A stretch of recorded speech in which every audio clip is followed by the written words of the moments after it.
Hi demos. இன்னைக்கு டிஎன்பிஎஸ்சியில் ஒரு ஈஸியான கியூப் கொஸ்டின் தான் வந்து பார்க்க போகிறோம். ஸோ என்ன டைஸ் கொஸ்டின் என்ன கொடுத்துருக்காங்க அப்படின்னா, ஒரு டைஸில் வந்து 2 வந்து 3 and 5 3 5 6க்கு வந்து அட்ஜசண்ட்டாக இருக்குது அப்படின்னா, ஸோ கீழே இருக்க எந்த ஸ்டேட்மெண்ட் வந்து கண்டிப்பாக வந்து ட்ரூவாக இருக்கணும்னு கேட்டிருக்காங்க.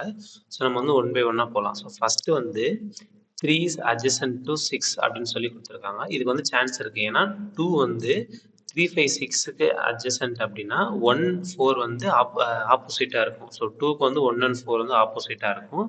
இதில் வந்து 3 6 வந்து அட்ஜசண்ட்டாக இருக்கலாம் மேபி. ஸோ இப்போதைக்கு இந்த ஆப்ஷன் வந்து ஹோல்டில் வச்சுக்கோங்க. செகண்ட் வந்து என்ன சொல்லியிருக்காங்கன்னா 1 is adjacent to 4னு கொடுத்துருக்காங்க. ஸோ 1 வந்து 4க்கு அட்ஜசண்ட்டாக இருக்குன்னு கொடுத்துருக்காங்க. ஸோ இதுவுமே சான்ஸ் இருக்குது. எய்தர் 1 அப்படி இல்லைன்னா 4 வந்து 2க்கு ஆப்போசிட்டாக இருந்துச்சுன்னா மிச்ச ஒரு சைடு வந்து இதுக்கு அட்ஜசண்ட்டாக வந்து ஆயிரும்.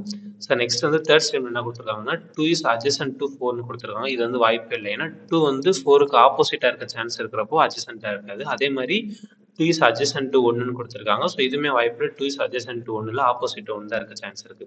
ஸோ இப்போ இந்த ரெண்டு ஸ்டேட்மெண்ட்ல எது கண்டிப்பாக ட்ரூவாக இருக்குன்னு பார்த்தீங்கன்னா, ஸோ 2ஓட எய்தர் 1 ஆர் 2ஓட எய்தர் 4 வந்து கண்டிப்பாக ஆப்போசிட்டாக இருக்கும் அப்படின்றப்ப இது ரெண்டுமே வந்து ஆப்போசிட்டாக இருக்காது அப்படின்னா இது ரெண்டு கண்டிப்பாக வந்து அட்ஜசண்ட்டாக தான் இருக்கும். அப்போ இதுதான் வந்து 100% ட்ரூவான ஸ்டேட்மெண்ட் மாதிரி இருக்கு. So option B 1 is adjacent to 4 அப்படின்னா இதுக்கான கரெக்டான ஆன்சர். தேங்க்யூ.